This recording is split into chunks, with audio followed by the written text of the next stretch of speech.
welcome back to another episode of Aspire TV. Today we have an amazing guest. I've worked with him over the last few years. He's so funny, Jerry Caruso, and he heads up a team of comedians, and they do various charity comedy shows to help raise money. I know on one cancer patient I had, he did two comedy shows. We raised almost like either 4,000 or 8,000. Wow. For some reason I can't remember the amount, but it was an amazing amount. And he's helped with several others, and he's going to help me raise some money for my women's football team. And he's just an amazing man all around, and funny as can be. And I've heard him several times, and I laugh every time. Welcome, Jerry Caruso. How are you? Hi, good. How are you doing, Cynthia? I'm all right. Well, for the audience that don't know who you are, and they'll be viewing this. There are lots of people don't know who I am, but go on. No, I'm kidding. Well, let's go. I just heard it.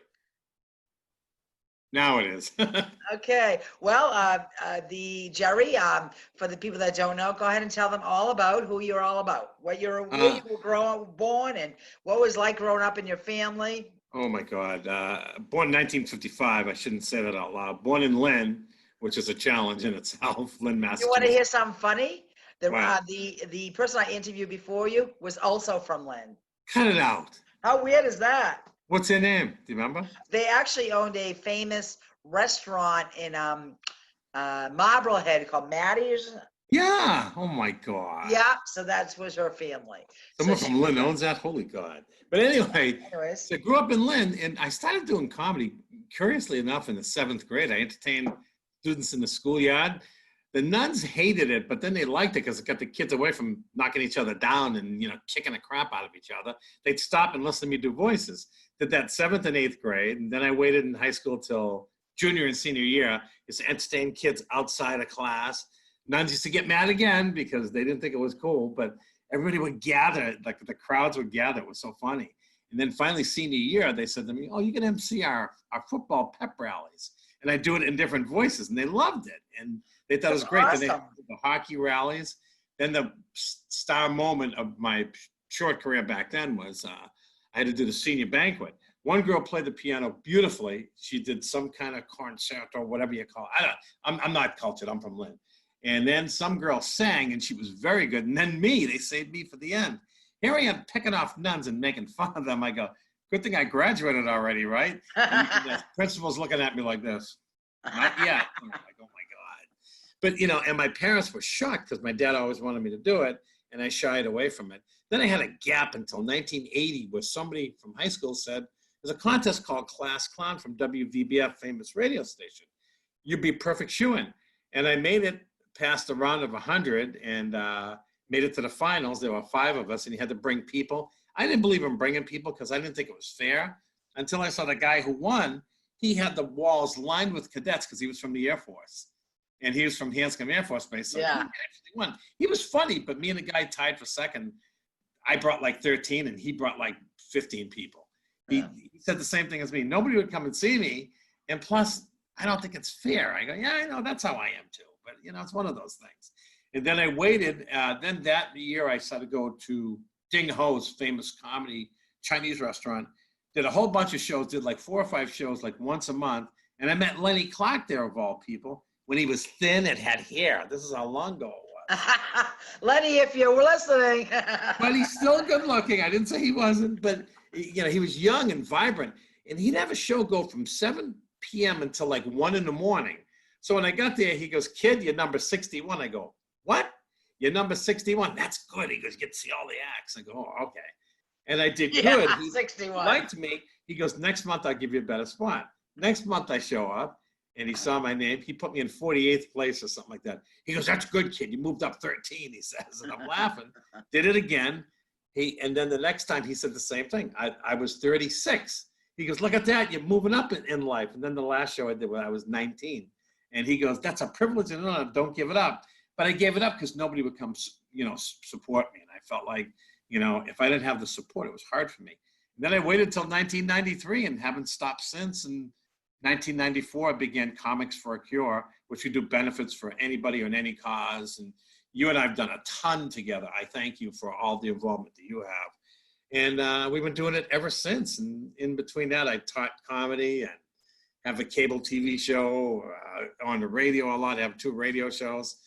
So Well, I'm let's quite, talk about that. So, you said you had a TV show?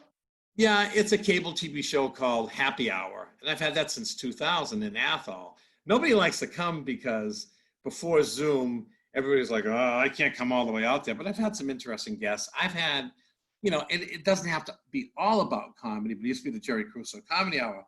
But I've interviewed people from nonprofits. I've interviewed people from business organizations. I've interviewed people, life coaches, comedians, actors, musicians. So it was fun. And now they changed it to Happy Hour.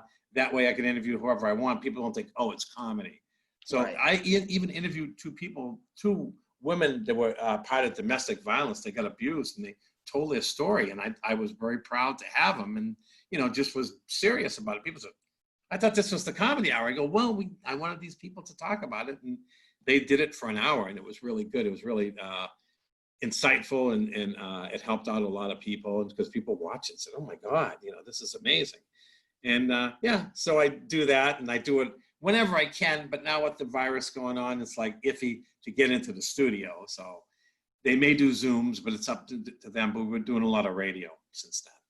And you talked about radio. What radio show were you on? And is it a local radio station or?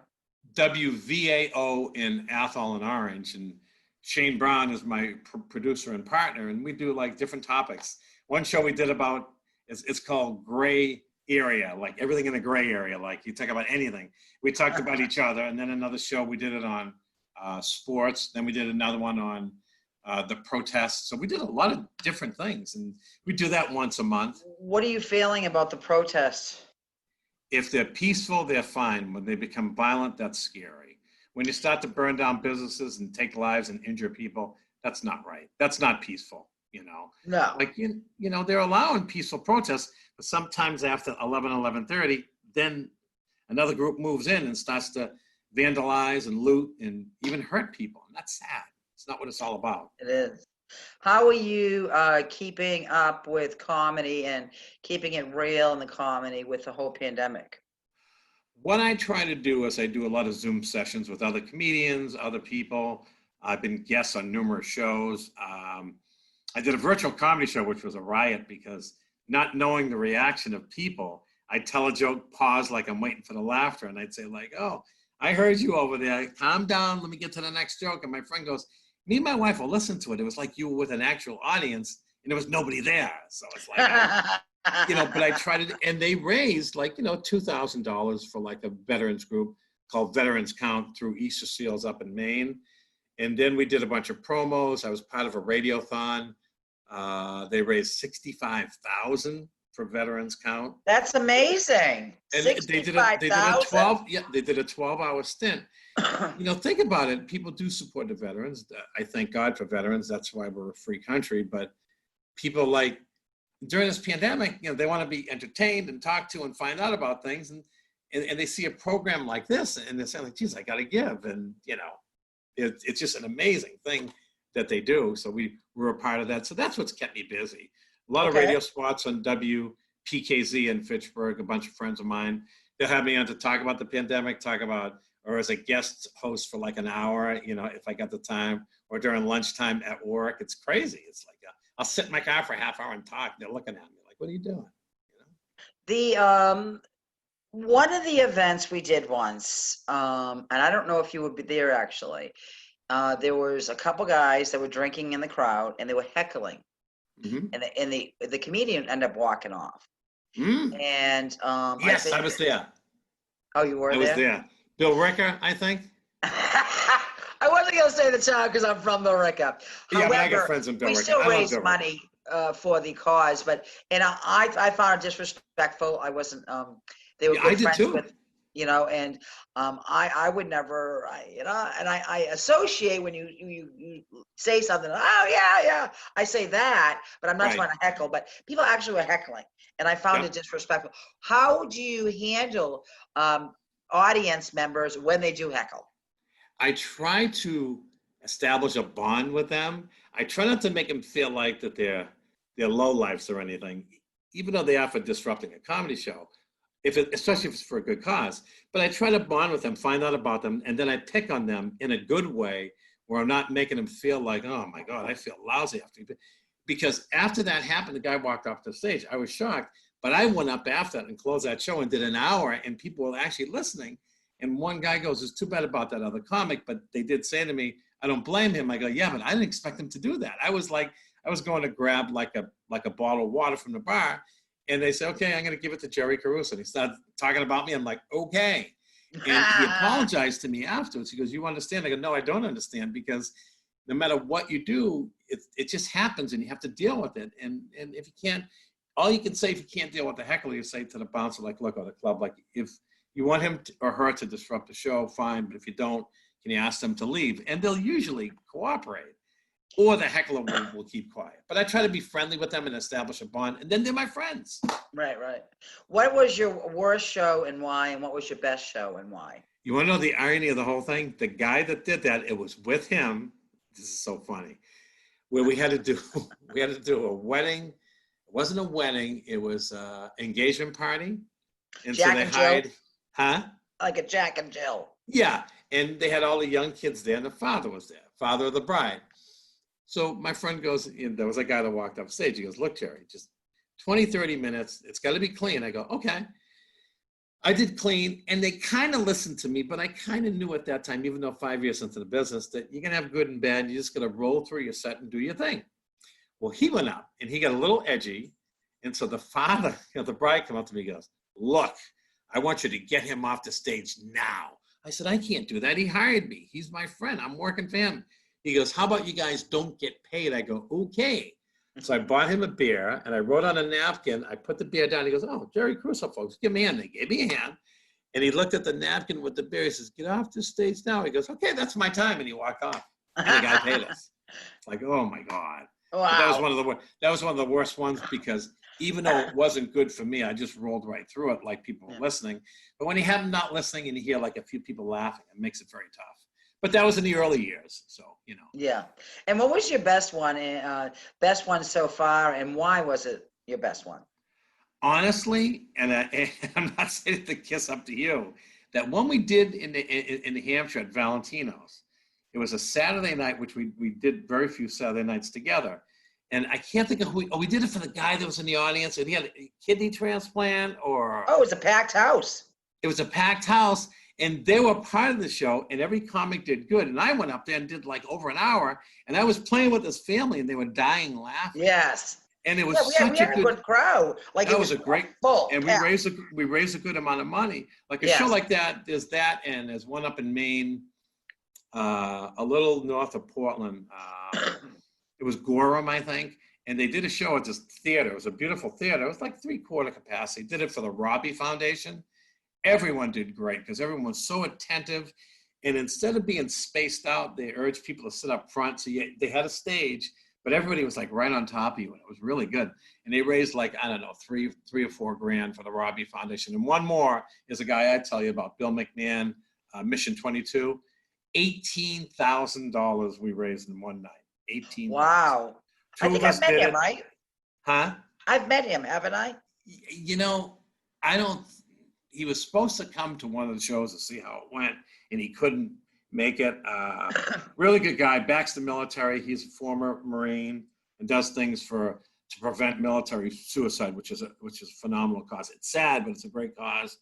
And he says when you raise $6,000 and something, it's for one person. They put him through a program to talk him out of bad thoughts and make him feel, not worthless. And it's a great cause. So he said that night we helped 3 people. I go, "That's it?" He goes, "Yeah." He explained the program.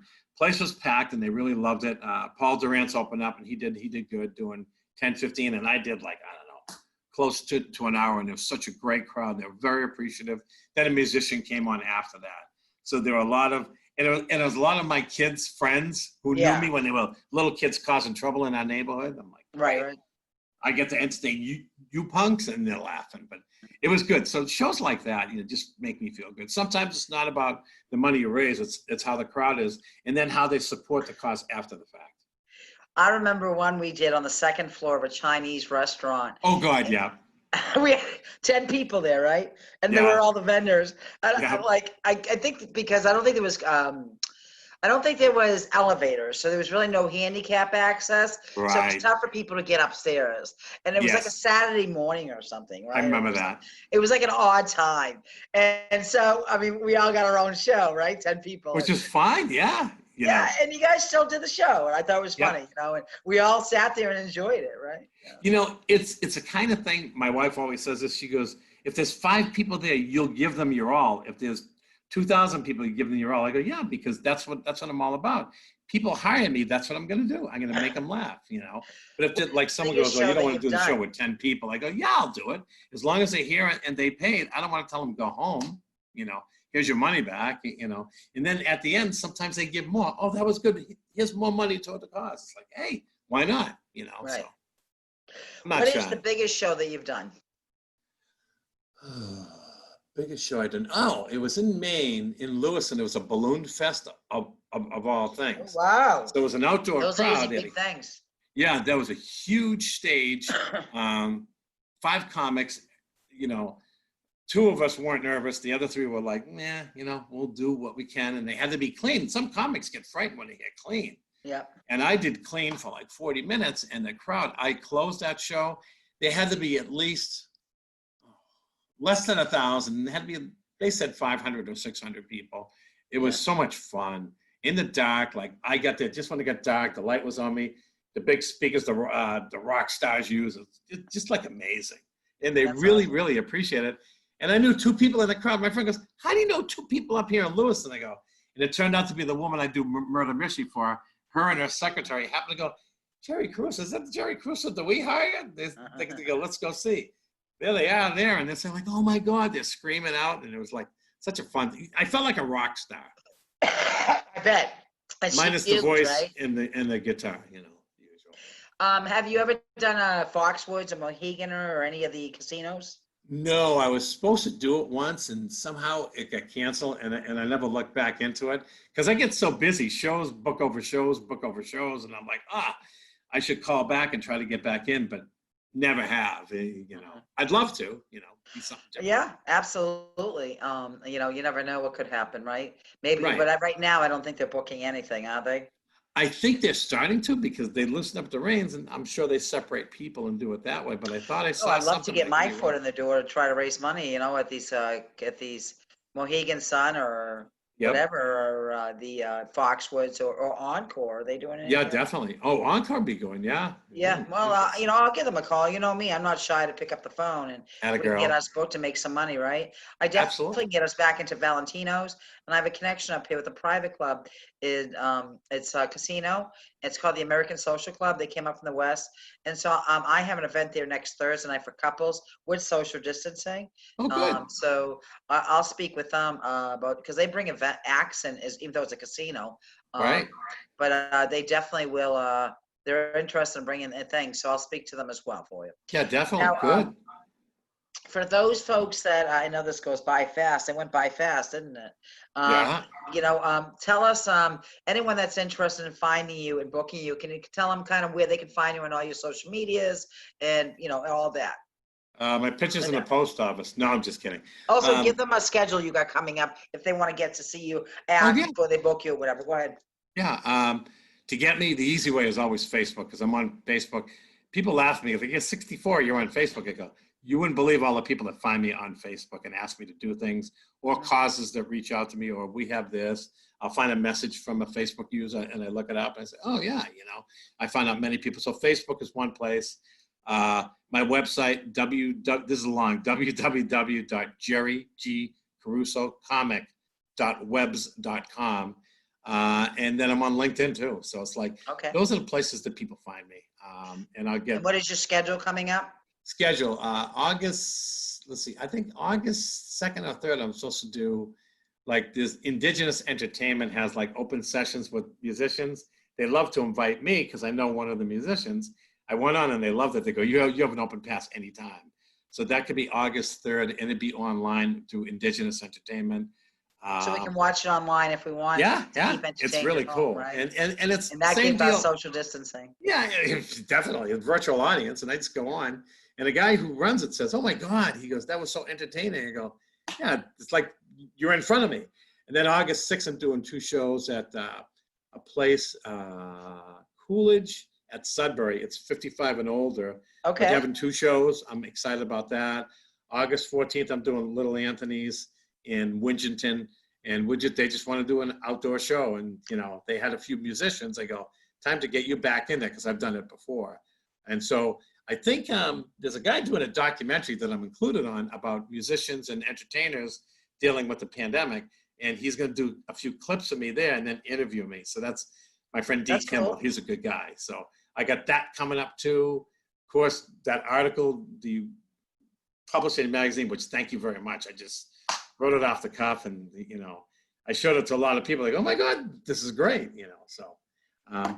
So that's basically it for now. And I'm teaching in September.